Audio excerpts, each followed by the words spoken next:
NHL's plan, assuming they get provincial clearance. Pierre, that's the big question right now. Where are we in that process, and what's plan B for the league? Yeah, so where we are is that the NHL and the NHLPA are still awaiting word from the Canadian provinces. There were more talks this week. The provinces had questions, and the NHL and NHLPA tried to answer them.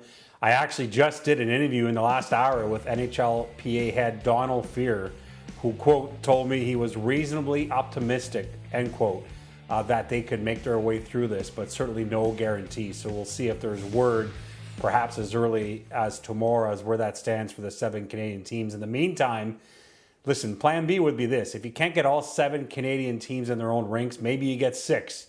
And if, let's say, Vancouver can't start at home, maybe Vancouver plays out of Edmonton, right?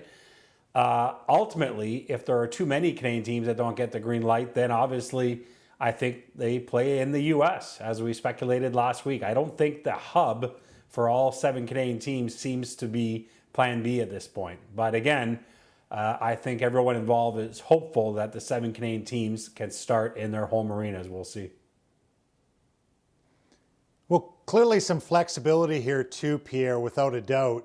When you look at the 2-game and 3-game sets, it's interesting. When the schedules popped this afternoon, no matter how much we anticipated what was going to happen, to see them in the groupings they're in 2 games and 3 games, and these back-to-backs, 3 and 4 nights, I think just creates, so much excitement, and they've built some flexibility into it for themselves.